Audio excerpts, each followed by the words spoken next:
ग्रंथराज श्रीमद्भागवतम तृतीय स्कंद चतुर्थ अध्याय श्लोक क्रमांक 7 3 4 7। श्यामा वदान्त विरज प्रशांत रुण लोचनम। श्यामा वदान्त विरज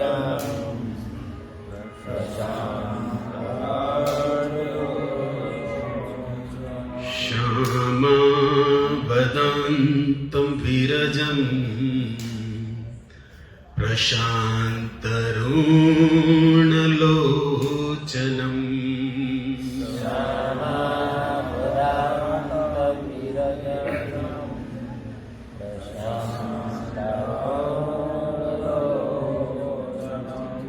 दुर्भिः चतुर्भिर्विदितम् पितकौशाम्बरेण च।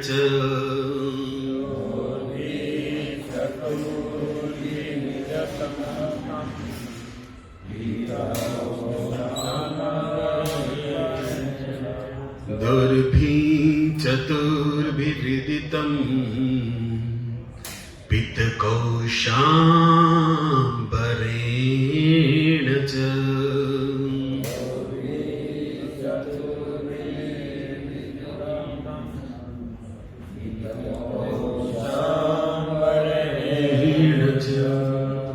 प्रभु जी माता जी। श्यामा वदातं विरजं प्रशान्तं रुणलोचनं दोर्भिः चतुर्भिर्विदितं पीतकौशाम्बरेण च।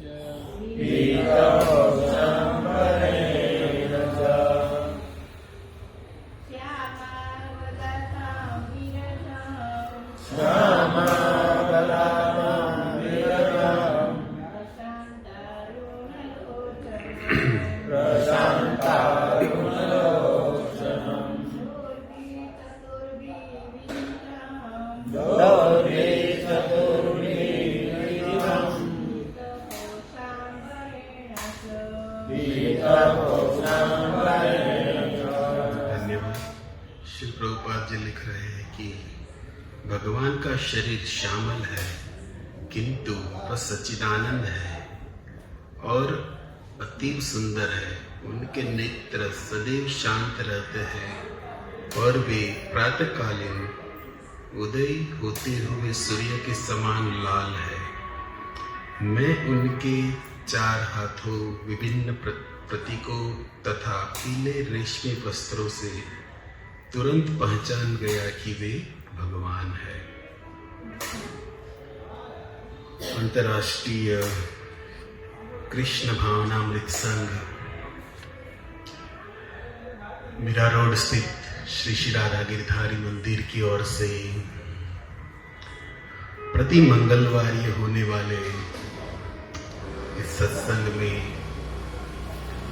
वैष्णवी माता जी अतिथि सभी का हृदय से हार्दिक स्वागत है और साथ साथ सभी धर्म प्रेमियों को व्यासपीठ से सादर वंदन। इस जगत के अंदर अखिल ब्रह्मांड नायक भगवान श्री कृष्ण द्वारा 4 संप्रदाय प्रसिद्ध है, जिसको श्री संप्रदाय, रुद्र संप्रदाय, सनत और ब्रह्म संप्रदाय, जिसके अलग अलग आचार्य भी है, आप जानते होंगे। लेकिन जिस परंपरा में हम सत्संग को ग्रहण कर रहे हैं, जिसको ब्रह्म मध्व गौड़ीय संप्रदाय, जिसके अंतर्गत ब्रह्मा जी द्वारा जो स्थापित है, जिसके आचार्य है माधवाचार्य, उसी के अंदर विशेष इस कलयुग के अंदर ब्रजेंद्र नंदन भगवान श्री कृष्ण उन्हीं राधा को लेकर, थोड़ा स्लो करो बैकग्राउंड में, तुम्हारे यार फास्ट था थोड़ा सा। कोई भी वस्तु मधुर सारी પછી વાણી હોય બધું એના ગુણ આવે, મારે કરતા એનો અવાજ વધી જાય, મારે ઓર બરાડા પાડવા પડે। બહુ પ્રયાસ કરું કે શાંતિથી બોલું, ધીમે બોલું, પણ મ્યુઝિકની હર तो धन्यवाद। तो उसी संप्रदाय के अंतर्गत ब्रह्म मध्व गौड़ीय संप्रदाय के अंदर वही भगवान के युगावतार कलिपावन अवतार अपने निज संगी पार्षद के साथ वैष्णव भक्तों के लिए कल से वसंत पंचमी के दिन से, यदि आप वैष्णव कैलेंडर से कभी अपने चक्षु को मिलाते हो तब पता चलेगा कल से गौर पूर्णिमा तक वैष्णव के लिए प्रतिदिन दिवाली है, प्रतिदिन नया बरस है, क्योंकि उत्सव का महीना है। उसमें आचार्यों के तिरोभाव, आविर्भाव इत्यादि, उसमें भी विशेष शनिवार को भीष्माष्टमी, उसके बाद एकादशी के अगले दिन बरा द्वादशी, श्रील प्रभुपाद की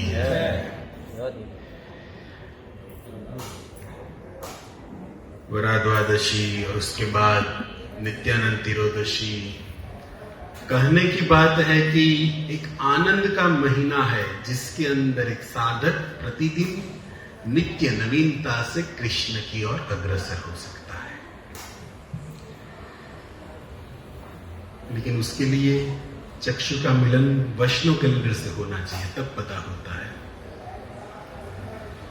तो ऐसे संप्रदाय के अंदर हमारे चैतन्य महाप्रभु अवतरित हुए, जिसका एक ही मुख्य लक्ष्य था कि नगर अधिग्राम सर्वत्र प्रचार होय बे मोर नाम। ये युग जो है, विशेष कलयुग के अंदर और कोई साधन इतना काम नहीं करेगा जितना संकीर्तन, कृष्ण का नाम। और इसी नाम के साथ पिछले शुक्र मंगलवार को घनसुंदर प्रभु के द्वारा समाप्ति हुई थी नाम संकीर्तन की व्याख्या देते हुए। तो उसी को कंटिन्यू करते हुए सप्तम श्लोक में प्रवेश करने का प्रयास कर रहे हैं। तो उस नाम को जिसने प्रचार किया, जिसका मुख्य उद्देश्य था कलयुग के जीवों को हृदय के अंदर कृष्ण नाम की ज्योत जगाना, जिस नाम से वह भगवान श्री कृष्ण को प्राप्त कर ले। लेकिन उसी परंपरा में आगे चलकर उस नगर अधिग्राम सर्वत्र प्रचार जो भविष्यवाणी चैतन्य महाप्रभु की थी, उसको एक बंगाल के संत इसी भक्तिवेदांत स्वामी श्री प्रभुपाद जी ने पूरे विश्व के अंदर स्थापित कर दिया। और उसी सिद्धांत को लेकर यह अंतरराष्ट्रीय कृष्ण भावनामृत संघ गीता, भागवत, रामायण का जो प्रचार करता है ये संप्रदाय, उसका मूल उद्देश्य है भागवत धर्म और ये हरिनाम संकीर्तन, जिसको श्री प्रभुपाद जी ने लेकर पूरे विश्व के अंदर आज वैज्ञानिक रूप से, व्यवहारिक रूप से, न आडंबर, वास्तव में जो जीव के लिए है उसको विज्ञान के साथ भक्ति दिया है श्री प्रभुपाद जी ने। इसीलिए तो आप देखते हो कि अन्य संप्रदाय से इस संप्रदाय के अंदर प्रचारित संस्था जिसको कहते हैं, ये कोई वारसागत नहीं है। बापा कंठी પહેરતા छोकरा पर हुकाम પહેરતા बापा एक खबर नहीं, बापा પહેરતા छोकरा પહેरा, उस तरह नहीं है। ये वैज्ञानिक मूवमेंट है, जो समझेगा अपने लक्ष्य को वो अवश्य इसमें जुड़ेगा, क्योंकि इसकी नींव में भागवत है, नींव में गीता है, नींव में रामायण है, न घर की बात है, जिसको सनातन शास्त्र के द्वारा सजाया गया है। और विशेष इसको आज युवा पीढ़ी अपना रही है, जो भारत का उज्जवल भविष्य है। तो श्री प्रभुपाद जी ने इस संस्था को प्रचार करते हुए पूरे जगत के अंदर इस कृष्ण नाम को दे दिया, और यही जीव की प्राप्ति है। हम सबका एक ही लक्ष्य है कि जीवन के अंदर अंत समय में भगवान को प्राप्त कर लेना और उस भगवान की भक्ति के होते हुए पूरे जीवन को व्यतीत करना, ये हमारा लक्ष्य है। लेकिन संसार के भीतर ऐसे लक्ष्य की हम कामना रख के तो बैठे, लेकिन हमारा जीवन कैसा चल रहा है उस पर यदि विचार करें तो श्री प्रभुपाद जी आज के मनुष्य जीवन के लिए एक दृष्टांत देते हैं। प्राय आप सुने होंगे, स्मरण करा रहा हूं। हमारी स्थिति संसार के अंदर ऐसी है कि जैसे कोई बहुत बड़े धनी बाप का बेटा हो, लेकिन अपने घर से विलग होकर संसार के अंदर इधर उधर घूम रहा है। उसे पता नहीं कि उसका जो पिताजी है वो कितने बड़े धनवान है, पता नहीं जीव को। उसी तरह संसार के अंदर हम भटक रहे हैं, जबकि पिता कौन है? गीता में क्या कहे भगवान? माता दादा पिता मैं हूं जगत का। लेकिन जगत के अंदर अवतार लेते हुए कृष्ण ने गीता तो सुनाई, लेकिन उसका अंश ये जो जीव है अपने कर्म के बंधन से इस तरह बंधा हुआ है संसार के अंदर कि अज्ञान के वश इतने बड़े बाप का बेटा होते हुए भी दर दर भटक रहा है। श्री प्रभुपाद जी इसका दृष्टांत देते थे कि मानो एक मेले के अंदर एक धनी बाप अपने बेटे को लेकर जाता है, और वो बेटा उस भीड़ के अंदर अपने पिता की उंगली को छोड़कर इधर उधर व्यस्त हो जाता है। पता नहीं पिताजी कहाँ गए। शाम होते होते पिताजी भी अलग रास्ते, बच्चा भी अलग, क्योंकि विलग हो गए हैं। और वो रो रहा है, चिल्ला रहा है। आप में से कोई सज्जन जैसा व्यक्ति होगा, सोचे कि क्यों रो रहा है। छोटा सा बच्चा शायद खिलौने के लिए रोता होगा, मेला था खिलौना लेकर दिया, लेकिन फिर भी रोना बंद नहीं हुआ। कोई दूसरा निकला, चलो खिलौना तो पास में, भूख से रो रहा होगा, कुछ खाने को दिया, लेकिन फिर भी उसका रोना बंद नहीं हो रहा है। कोई तीसरा निकला कि चलो भाई खिलौना भी है, खाना भी है, लेकिन अच्छे अच्छे कपड़े देखकर इसका मन लग गया होगा, तो कपड़े के लिए रो रहा होगा। मतलब कपड़ा भी कोई दिला दिया, मतलब रोटी कपड़ा मकान तो हो गया, लेकिन फिर भी रोना बंद नहीं हो रहा है। रो रहा है। लेकिन अंत में ये तीनों जो आगे जाते, उसके बाद एक सज्जन व्यक्ति देखा कि खिलौना भी है, खाना भी पास में पड़ा है, और देखते हुए लगता है कि अच्छे घर का है, क्योंकि उसकी काया बता रही है। खाना भी पास सब पड़ा है, खिलौना इत्यादि कपड़े सब है। रोने का कारण? तब उसने देखा कि अवश्य किसी घर से बच्चा ये अलग हो गया है, और उसका हाथ पकड़कर अपने मेड़ा में पूछताछ विभाग सीधा वहां जाकर ले गया और बोला कि ये बच्चे के पास इतनी वस्तु, लेकिन फिर भी रोने लगता है किसी अपने पिता से बिछड़ गया है। इसी तरह हमारी संसार में हालत है। रोटी है, कपड़ा है, सब है, लेकिन फिर भी रोना बंद नहीं है। वो आगे जो तीन व्यक्ति गए वो महत्वपूर्ण नहीं है। चौथा जो आया वो गुरु का काम करेगा। जीव संसार के अंदर रोटी है, कपड़ा है, सब है, खिलौना, लेकिन फिर भी रो रहा है। तब संसार के अंदर ऐसे रोते हुए व्यक्ति को गुरु हाथ पकड़कर कृष्ण के दरबार में ले जाता है। ये जीवन है, ये सिद्धांत है। लेकिन जब तक गुरु के पास नहीं जाते तब तक ये खाना क्या है? कोई खाना दिला दिया, कोई कपड़ा दिला दिया, कोई खिलौना, ये तो शरीर की आवश्यकता है। और शरीर में व्यक्ति जो है वो जीवात्मा, भगवान का अंश अलग है, उसका ये विषय नहीं है। तो संसारी व्यक्ति को संसारी वस्तु सुखी कर सकती है, जबकि जीव सनातन है, उसको ये संसार की वस्तु कैसे सुख देगी? इसीलिए चाहिए, और शरीर की दशा आप सब जानते हो, क्या है शरीर? विष्टा है, नाश होने वाला सब है। लेकिन हमारे संतों ने इस शरीर के विषय में भी गाया है, अभाड़ुती बंगलो कौन रे बनायो, कौन आनो घड़नार। क्यों बने हो? नथी खिल्ली एमा नथी खिलाओ, नथी लोडू ने नथी लाकड़ो, नथी सीमेंट जेमा नथी कोई चूनो रे, नथी कोई रेती, काई नथी एमा रेती ने, चूनो ने, सीमेंट ने, काई नहीं, तो या बंगलो केवो बने? 999 જેમાં બારી મૂકી છે ને 10-10 દરવાજા જે બંગલાને આપવામાં આવ્યા છે. કયા બંગલાની વાત થઈ રહી છે? જીવ શાને ફરે છો ગુમાનમાં, તારે રહેવું ભાડાના મકાનમાં રે. આ બંગલાની વાત થઈ રહી છે. જે આપણું નથી ને આપણે કરીને બેઠા છીએ. તો શું છે આપણું? ઈ તો દેવા આવે છે ગુરુ. અને ક્યારે સમજાશે? આ ભાડોથી બંગલામાં આપણે હલવાનો છે એટલે જીવનની અંદર ગુરુની જરૂર છે. और ગુરુ જ્યારે જીવનમાં મળે ત્યારે કહે છે ને, સાચા સદગુરુનું, ગુરુ ઘણા બધું ઓળખતા શીખવા પડશે. સત્યના માર્ગ ઉપર જે ચાલે એને ગુરુ કહેવાય. સાચા સદગુરુનું ચરણું જે થોભશે, તાર ત્રિકમ કરી માનશે, અંતે जन्म मरण ना फेरा टालશે. तो संसार के अंदर हम इस भाड़ोती बंगले के अंदर घूम रहे हैं वस्तु को प्राप्त कर कर, लेकिन फिर भी रोना बंद नहीं होगा. रोना बंद करना है तो किसी गुरु के आश्रय में आना पड़ेगा. इसी बात को हमारे रूप गोस्वामी ने कहा है, आदो तत साधु संग. सर्वप्रथम जीव को संसार के अंदर यदि निकलना है तो किसी साधु के संग में आना पड़ेगा. साधु क्या करते हैं? जीव को एक जीवन के अंदर नई दिशा को दिखाते हैं, एक सत्य के मार्ग दिखाते हैं. ये साधु का कर्तव्य है.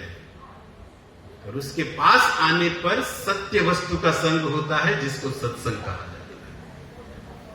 सत्संग में हम बैठे, सत्संग को थोड़ा शब्दों को संधि विश्लेषण करो तो 2 शब्द छुपा है, सत्य और संग. सत्य का जहां संग होता है उसको सत्संग कहते हैं. ऊपर का अर्थ यदि आप सुनो तो. और सत्य क्या है? हम किसका संग करने बैठे हैं? सत्य एक ही है जगत के अंदर. भागवत के अंदर 10वें स्कंद के अंदर चले जाओ, देव स्तुति जहां पर कही गई है, सत्य व्रतम सत्य परम त्रिसत्य, सत्यस्य योनि निहिद्र च सत्य, सत्यस्य सत्य व्रत सत्य नेत्रम, सत्यस्य तम शरणम प्रपद्ये. देवताओं ने कहा है. देवताओं में कौन? शिरमूर ब्रह्मा जी, भोलेनाथ भगवान शिव, नारद, देवर्षि महर्षि सब जाकर उस कंस की कारागृह में माता देवकी के उदर के अंदर जो भगवान आए हैं उसको सत्य शब्द कहकर पुकारित कर रहे हैं. और जगत के अंदर सत्य एक ही है, जिसको भागवत 1:1:1 सत्यम परम धीमहि, जिसके लिए यहां पर शब्द प्रभुपाद जी लिखे, सच्चिदानंद जिसका स्वरूप है, सच्चित और आनंद में जो हमेशा रहते हैं, इसका संग करना ये सत्संग. ये कहां से मिलेगा? साधुओं के पास जाने पर. और साधुओं के पास जाने पर हमारा रोना बंद हो जाएगा. भगवान को क्यों सत्य कह रहे देवताओं? क्योंकि जो तीनों काल में रहते हैं, सृष्टि के पहले भी थे, सृष्टि के साथ भी है, और सृष्टि के प्रलय होने के बाद भी जो विभु है, तीनों काल में जिसकी सत्ता है, ये सत्य है. तो हम यहां पर उस सत्य के जो पुरुष है भगवान सच्चिदानंद, उनके रूप को सुनने को बैठे हैं. कैसे है वो? कितने सुंदर दिखते हैं? क्या है वो? उस कृष्ण के रूप का आस्वादन करने हम बैठे, जहां पर कहा जा रहा है कि श्यामा वदत विरजा. श्याम वर्ण से जो सुंदर शुद्ध सत्व में रहने वाले, विरज मतलब सत्व गुणों में जो स्थित है, श्याम मतलब कलर की बात है, ऐसे भगवान को देखा. अब श्यामा वदांत विरज, अब कृष्ण के इस माधुर्य सौंदर्य से भरा हुआ जो विग्रह है श्याम कलर का, तो उसका वर्णन कौन कर सकता है? तो आश्रय लेना पड़ेगा ब्रजवनिताओं का. 10वें स्कंद को खोलना पड़ेगा, जिसमें वेणुगीत में जो कहा है गोपियों ने उस कृष्ण के इस रूप के विषय में, जिस रूप का यहाँ पर वर्णन सुख देखते हुए पहचान लिए कि मैत्रेय जी के ये क्या है? भगवान है. तो यहां पर जो प्रभुपाद जी लिखे वो ऊपर से लिख दिए हैं कि उनका ये कलर है, उनके नेत्र ऐसे है, पिता पीताम्बर पे पहनते हैं. लेकिन मुख्य बात तो गुरु का आश्रय से बिना उस रूप को हम पहचान नहीं पाएंगे। और उस रूप की गुरु है, उन्हीं की ही प्रियसी गोपिया। इसीलिए वेणु गीत में वो कहती है कि वरहा पीडम नटवर वपू कर्णयो कर्णिकारम। इस श्लोक का आश्रय लेते हुए इस श्लोक को समझने का प्रयास हम करते हैं। श्रीधाम वृंदावन के अंदर घनघोर शाम हो रही है। एक होती है घनघोर रात्रि जो अभी वर्तमान दिख रही है, लेकिन एक होती है ब्रज वृंदावन। कह रहे कि श्रीधाम वृंदावन के अंदर घनघोर शाम हो रही है, मतलब सूर्य अभी ढल चुका है। और उसी सूर्य ढलने के साथ घनघोर जो ये शाम भई है ब्रज के अंदर, तब ब्रज की एक गली से चंद्रमा उदित होता है। और ये चंद्रमा ऊपर वाला नहीं, ब्रज के अंदर कृष्ण चंद्र किस गली से निकल रहे हैं। और किस समय निकल रहे ये? सुबह से जो गए वन के भीतर, त्रिणचरानुगम श्री निकेतनम, गोपिया जिसको गोपी गीत में गा रही है कि भगवान उस छोटे छोटे पैरों के साथ छोटी छोटी गैया को लेकर श्रीधाम वृंदावन में के अंदर प्रवेश कर दिए हैं उस गायों को चराने के लिए। और उस गायों को चराने हुए जाते समय जिस छवि को, जिस रूप को ये गोपिया ने अपने घर से देखा था, सुबह जब भगवान निकले तब गोपिया ने देखा था, क्योंकि भगवान ये अपने जन थोड़ा था आंखें मारी उगड़े था, व्हाट्सएप इंस्टाग्राम इत्यादि थी, तो श्याम सुंदर देखो आंखें मारी उगड़े थे गोपिया છે ને। હૃદય ઉપર હાથ રાખીને જો જાગતા હોય વોટ્સએપ સિવાય આપણે શું કરવી છે? કોનો આવ્યો પડી કદાચ અડધી કલાક મોડો જોઈ હું ભડાકા થઈ જવાનો છે। પાછો વાંધો છે કૂદતી વખતે પાછું ઈ જ હોય, છેલ્લું ઈ પહેલું ગીતા કે ભાગવત વાંચો નહીં તો કાંઈ નહીં, પણ પ્રયાસ કરજો કૂદતી વખતે તકિયા બાજુ મોબાઈલ થોડોક આગળ ગીતા બાજુ રાખી દીધી તો જાગતા દ્રષ્ટિ આના પર જાય, ખોલવી ભલે નહીં, દ્રષ્ટિ તો માં આવશે। તો શ્યામ સુંદર એમ કે છે કે નહીં ખોલી લીધી આને, કારણ કે કરુણા અવતાર છે। ओके, सिद्धांत में नहीं जाओ, लीला में प्रवेश रखो। श्रीधाम वृंदावन के अंदर जिस रूप को गोपियां देख रही है कि श्याम सुंदर गए हैं ब्रज के अंदर, अभी आएंगे अभी आएंगे, इस तरह क्या हो रहा था? पूरा दिन उसका कृष्णमय हो रहा था। कृष्ण रोम रोम से हृदय के अंदर छा रहे हैं गोपियों के भीतर, क्योंकि जिस रूप को सुबह में देखा है वो शाम को वापिस तो आएगा ना। और घनघोर शाम भई है, सूर्य ढल चुका है, जिसको गोधूली बेला ब्रज के अंदर कहते हैं। उस समय ब्रज की गलियों में कृष्ण चंद्रमा उदित हुआ है। और गोपियां जिस रूप को मन में छिपा कर बैठी थी कि अभी आएंगे अभी आएंगे, सब काम को छोड़कर अपनी दहली पर आकर खड़ी है। किसको देखने के लिए? वो कन्हैया जो ब्रज के अंदर गौ के साथ प्रवेश कर रहे हैं। अब श्याम सुंदर भी श्याम सुंदर है। जब गोपियों ने देखा कि कृष्ण आए हैं, आप अच्छा एम नता कि आवे એટલે ભાઈ ઊભા રહે, हमें कोई खड़े हैं तो ये भी खड़े रह जाते हैं। अपने जन्म था कि आम जो ना सीधा हलवा नहीं, भगवान को भी इसमें आनंद रस मिल रहा है। गोपियां उनकी अपनी निज सेविकाएं हैं, उनको दर्शन देने के लिए भगवान खड़े भी रह जाते थे। और श्याम सुंदर मानो उस गोपियों के मन को जो विरह में है, सुबह से लेकर दर्शन की लालच में जो मन रो रहा है, मन के अंदर जो कृष्ण आवेश हो चुका है, वो कृष्ण को आज गोपियां अपने सामने देखी है तो भगवान भी रुक गए। कैसा था वो विभू जो रुका है? गैया है, साथ में सब है। उसी समय ब्रज के अंदर गोगुली बेला के साथ जो मंद वायु चलती है, और उस वायु के चलते हुए श्याम सुंदर के रूप का वर्णन आप सुन रहे हो। थोड़ा विचार कीजिए, जो घुंघराले बाल जो हमारे श्याम सुंदर के हैं, माता यशोदा ने जो चोटी लेकर भेजा था, लेकिन ब्रज के अंदर सखाओं के साथ खेल खेल में कन्हैया को चोटी से भी जाड़ के साथ बांधा जाता है। तो भगवान हार गए होंगे किसी खेल में, तो चोट मधुमंगल इत्यादि कृष्ण की जो चोटी थी इसको खोल देते थे और जाड़ के साथ टहनी में कहीं बांध देते थे। अब ये छोटा सा कन्हैया हमारा चोटी एक बार खोल दी तो बांधना तो वहां तो माँ थी नहीं साथ में यशोदा, तो खुले बाल लेकर ही वापिस घर जा रहे हैं। तो वो खुले बाल है, मंद वायु चल रही है, और ऐसी मंद वायु सुगंध जो हवा चल रही है, कृष्ण के खुले जो श्याम सुंदर ये गुगराले बाल है, उनके हाथ मुख पर माता तुम्हारा नाम करे भगवान ना तो आवड़ता, लेकिन वो इतना मधुर हो रहा था जैसे भौरा जो है कमल को पी रहा, क्योंकि भौरे का कलर क्या है? काला है। कृष्ण के केश भी काले हैं और भगवान का मुख तो एक कमल की तरह ही है। मानो किसी भौरा क्या कर रहा है? श्याम सुंदर के मुख कमल को पी रहा है। ऐसे भगवान के वो गुगराले बाल है जिसका रूप को गोपियां देख रही है। और उस कृष्ण की आंखें की बात जहां पर यहां पर है कि उनके नेत्र शांत थे। श्लोक के भीतर आप सुने प्रभुपाद जी लिखे हैं। तो गोपियां उस आंखों को देखते हुए, जब अब चेहरे से नजर चल रही है, केश घूम रहे हैं, तब आंखों में दृष्टि गई गोपियां की, तो गोपियां उस आंखों को देखकर कहती है कि वास्तव में ये नेत्र के अंदर ये जो व्हाइट कलर, उसके अंदर ये काली डोर શું કહે આમથી આમ છે કે પ્રભુજી તકલીફ છે કે તે કરશે બ્રજ માર્યો ને હું કમ માથાકૂટ માર્યો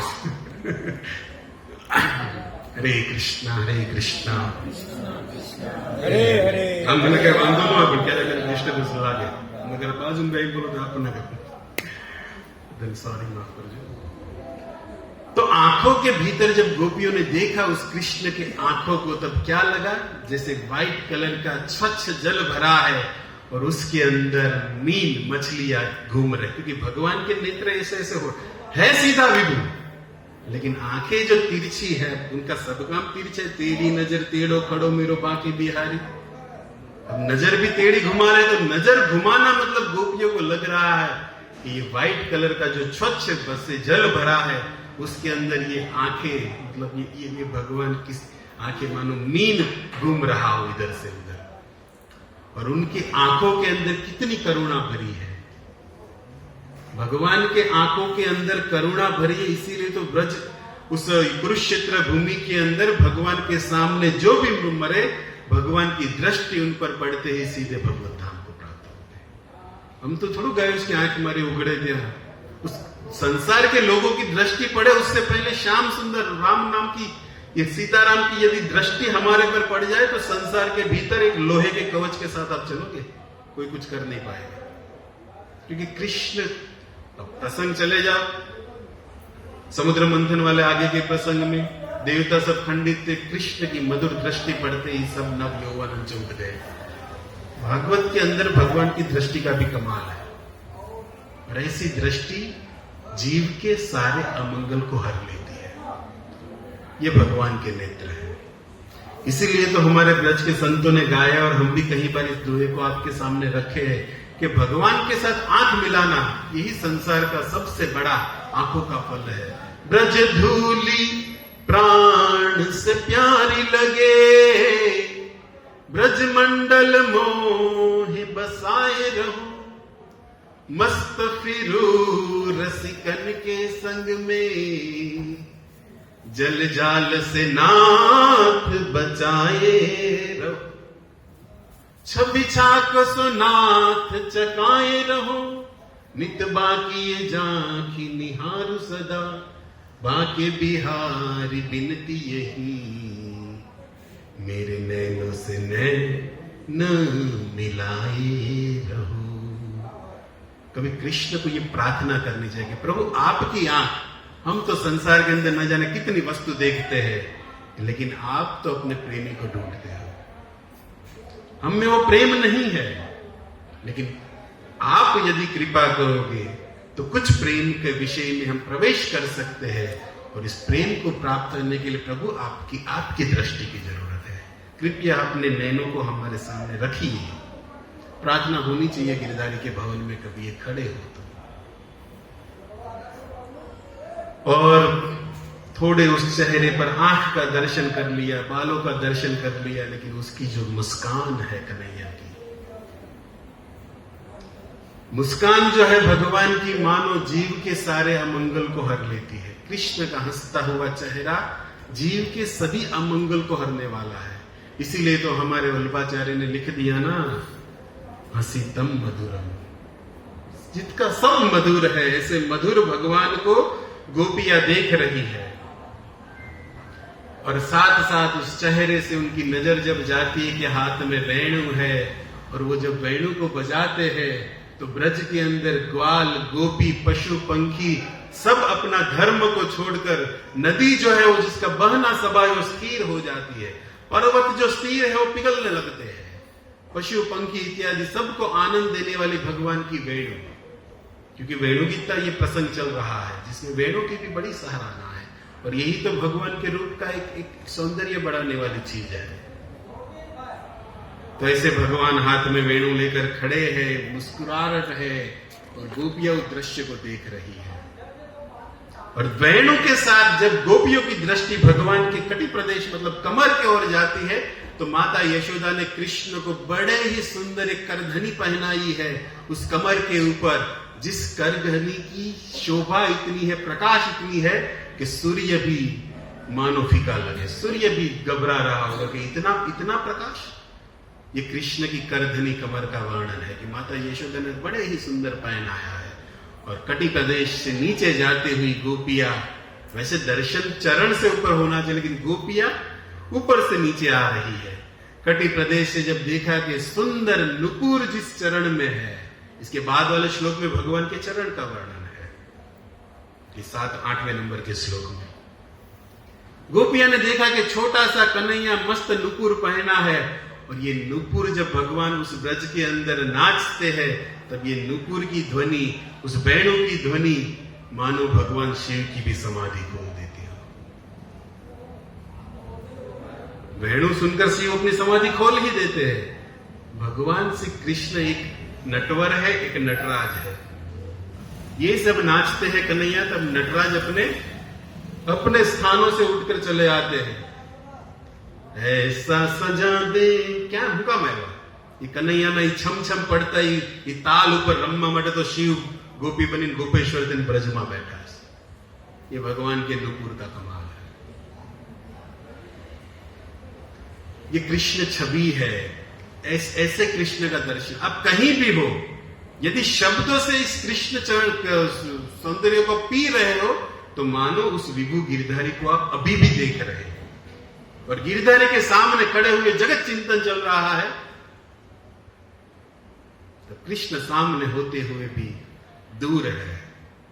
इसीलिए ऐसे श्लोक भागवत के जब मिलते हैं, तब विचार होना चाहिए कि इस रूप का जो भगवान का जो है, उसको किस तरह जीवन में और सुनकर आनंद दिया जाए, क्यों इतना स्मरण किया जाए।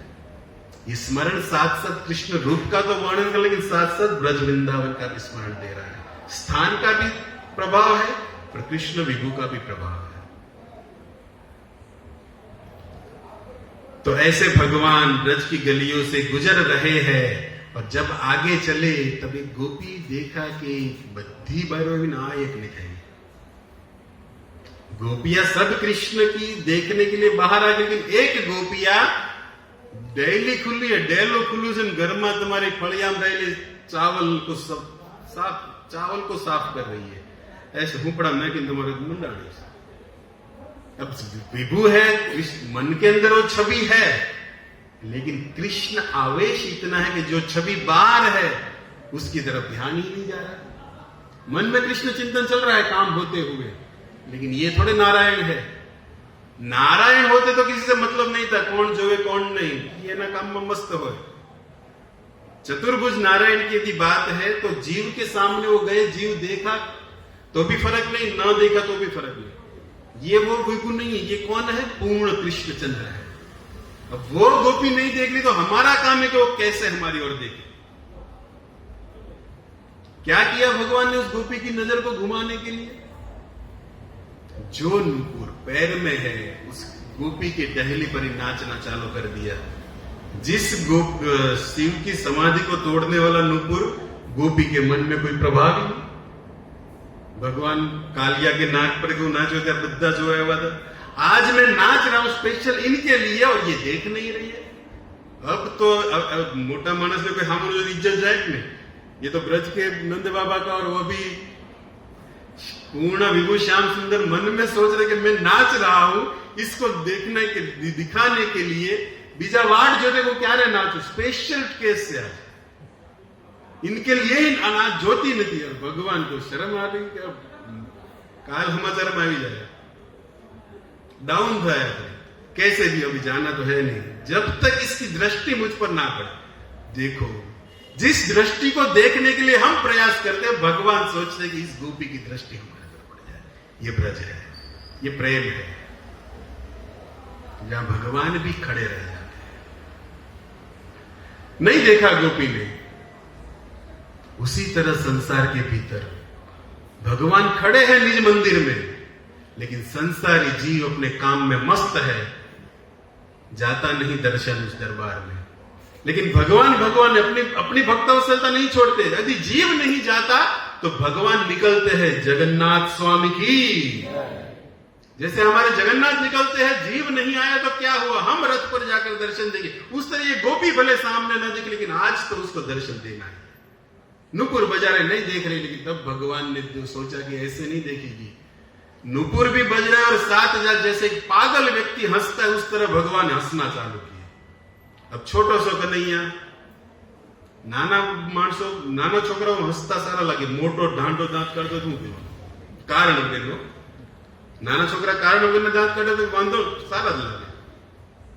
अब छोटे विभू है, हंसने लगे जोर जोर से। जैसे ही हंसना चालू किया और कृष्ण हास्य रस उस गोपी के कान के अंदर जब भीतर प्रवेश किया, तब वो छवि जो मन के अंदर थी वो दहली पर दिख गई। काम को छोड़ा और गोपी सीधा उस दहली पर जाकर उस कृष्ण के हास्य और नुपुर के साथ जो भगवान का जो रास चल रहा था, मतलब जो नाच रहे थे, उसको देखते हुए मानो अपने जीवन के अंदर सब कुछ पा गई। ये भगवान है ब्रज के अंदर, इस रूप को गोपियां पी रही है, देख रही है। ऐसे रूप का वर्णन यहां पर हम सुन रहे हैं। और जब गोपी इस तरह उस कृष्ण के चिंतन में खो रही है, और उसी समय आगे हमारे वेणु गीत में कहा है कि वृंदावन सखी भुवो विधुनोति कीर्ति। क्या है वृंदावन? ये वृंदावन के अंदर भगवान ने कण कण के अंदर अपने इस रूप को बिखराया है। अब श्रीधाम गोवर्धन में चले जाओ, जहां पर गायों को चराते हुए भगवान के चरण अंकित है। कहीं भी चले जाओ, यमुना के पुलिन तट पर चले जाओ, श्रीधाम वृंदावन के अंदर कण कण के अंदर भगवान का रूप विद्यमान है। और इसीलिए सनातन गोस्वामी ने लिखा है इस श्लोक की टीका पर कि श्री वैकुंठ से भी श्री वृंदावन श्रेष्ठ है, क्योंकि श्रीधाम वृंदावन के अंदर भगवान ने वो सौभाग्य दिया इस भूमि को जहां पर भगवान कभी जूते चप्पल नहीं पहने, सीधा अपने चरणों का स्पर्श दिया इस भूमि को। वैकुंठ के अंदर तो रत्न जड़ित मोजरी इत्यादि से घूमते हैं महाराज, लेकिन ब्रज भूमि ये विधि, इसीलिए कहते वृंदावन सखी भू विदुनोति कीर्ति य देव की सुत पदा भुजलक्ष्मी। अपने चरणों से अंकित किया हुआ श्रीधाम वृंदावन है।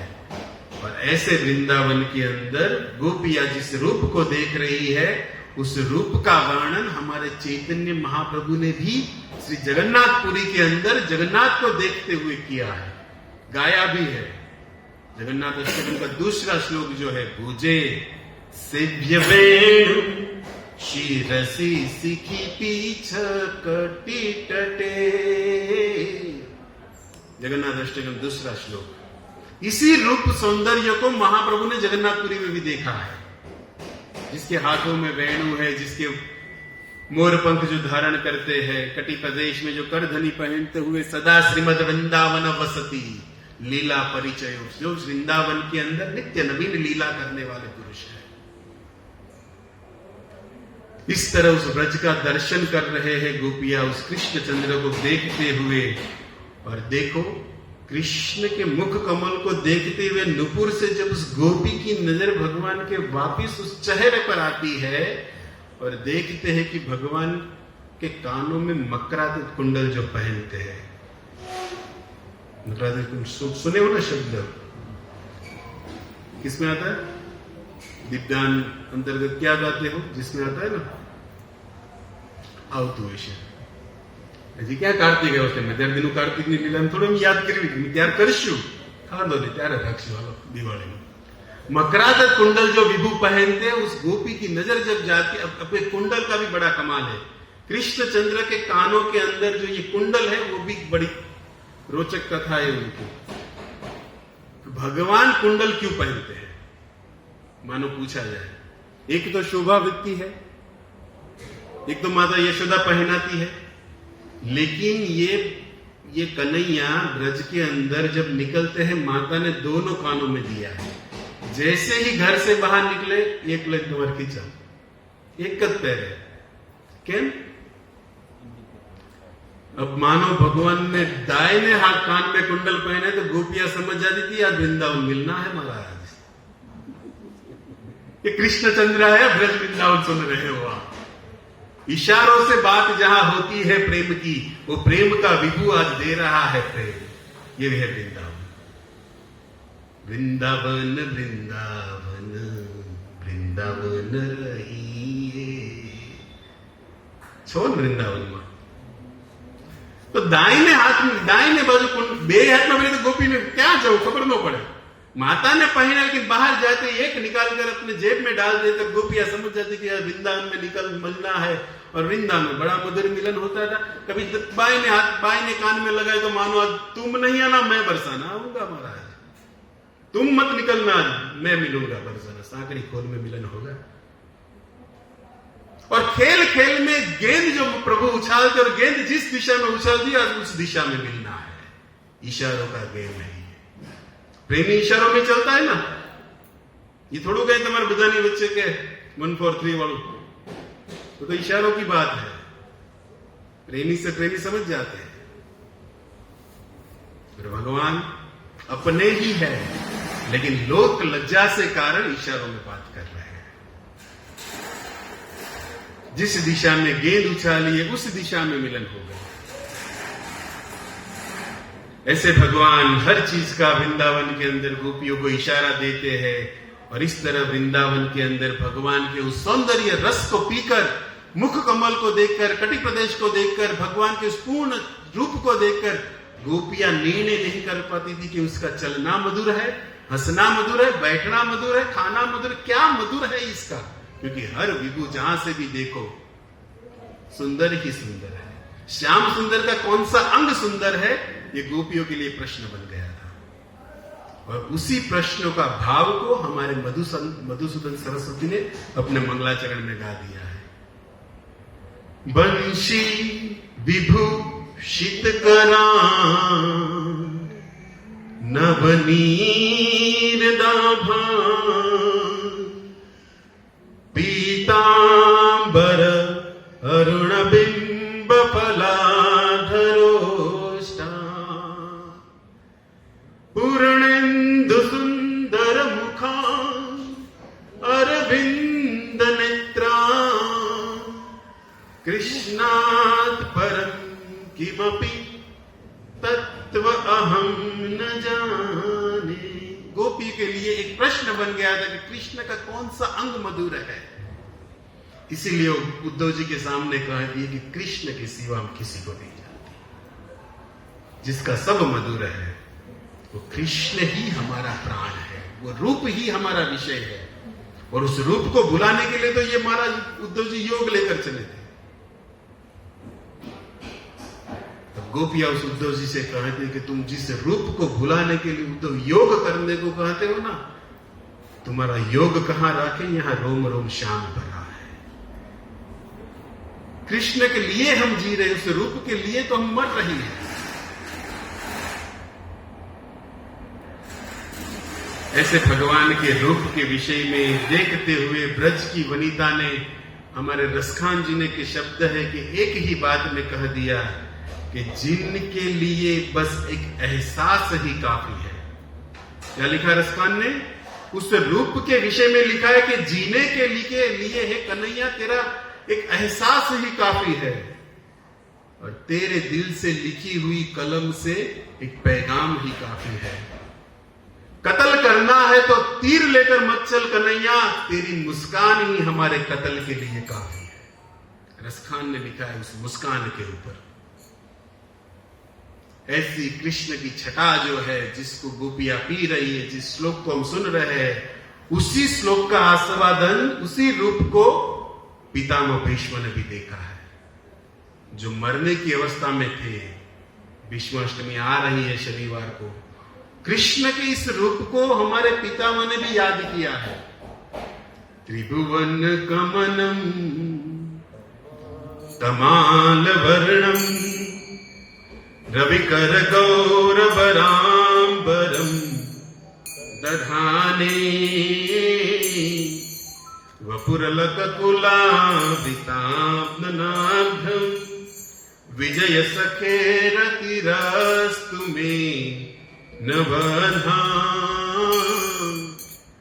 भगवान का जो ये रूप है त्रिभुवन कमल, तीनों लोकों में जो मधुर है, जो तमाल के वृक्ष कर, जो श्याम कलर का है, श्यामा वदांत विरज, श्याम रस से जो भरा है वह विभु, जिसको पितामह देख रहे हैं और प्रसंग को याद कर रहे हैं। विजय सखे, उस पार्थ के आप जो सारथी बने थे, उस समय आपका जो रूप था, उसी समय आपने भी पीला पीतांबर पहना था और आपके केश भी बड़े घुघराले थे, हाथ में चाबुक थी, लेकिन उस घोड़ों की खूर से उड़ती हुई जो धूल थी, जो आपके मुख कमल पर आ रही थी, और आप इस तरह उस रथ को चला रहे थे कि आपके उस घुघराले केश के भीतर से जो श्वेत बिंदु पसीना के रूप में निकलता था, उस धूल के आवेश में बिंदु जब पसीना का प्रवेश करता था, मानो आपके मुख के अंदर और शोभायमान लग रहा था।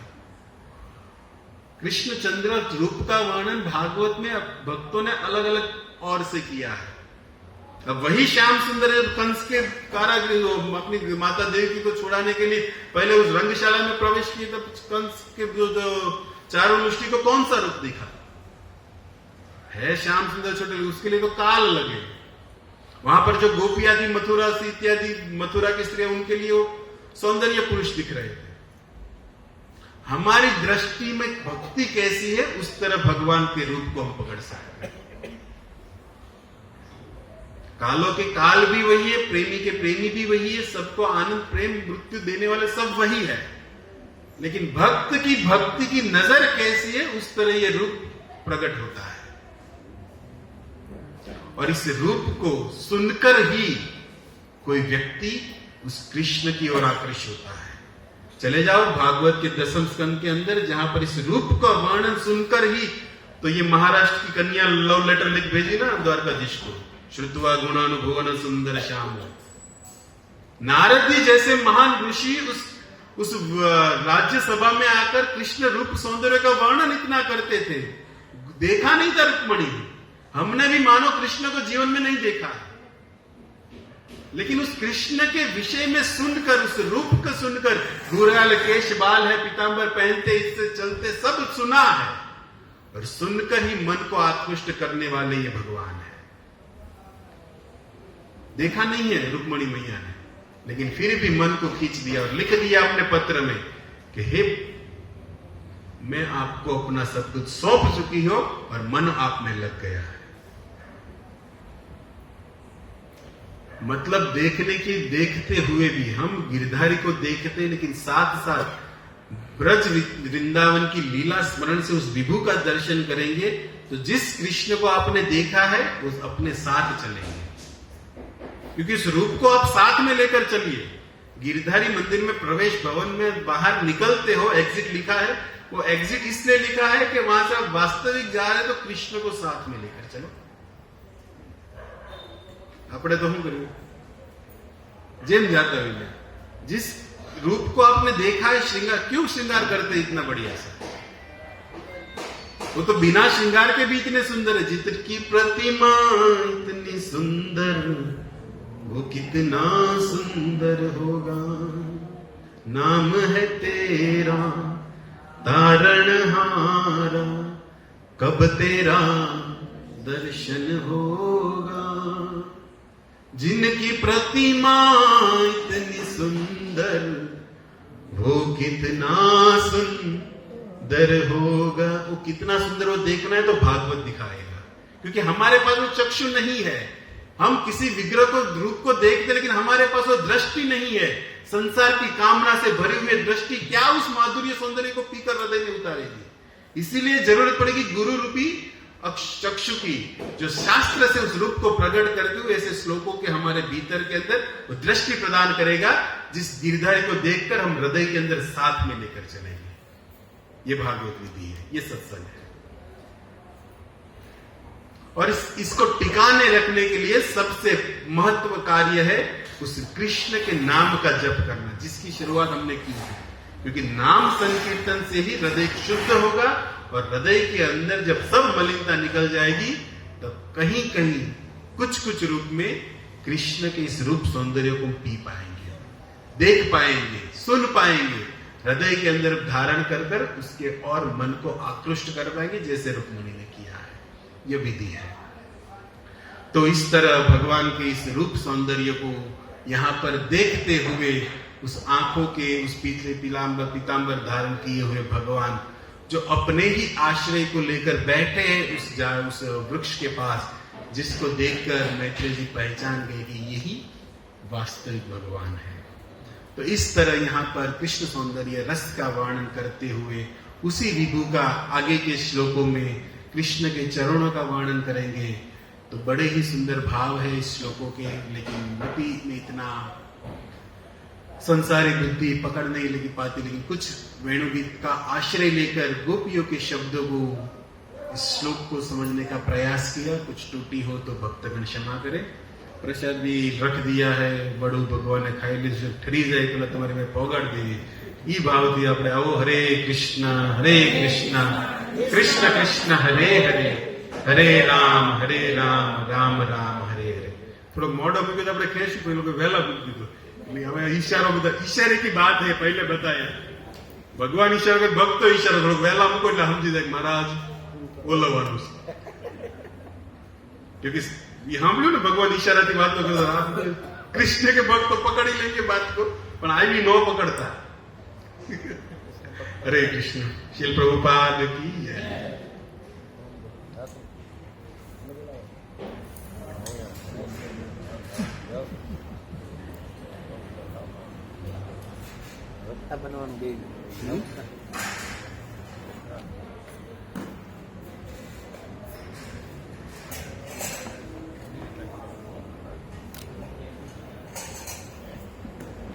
हरे कृष्णा कृष्णा कृष्णा हरे हरे हरे राम राम राम हरे। खूब खूब धन्यवाद નિર્ગુણ પ્રભુએ આપણને આજે ભગવાનની કથા સંભળાવી। એમાં એ કીધું જાગી રહી ભાવના જૈસી પ્રભુ મૂર્ત દેખી તીન તૈસી। પ્રભુજીએ સમજાવ્યું કે જેનો જેવો જેવો ભાવ હતો એવા એને ભગવાન દેખાણા।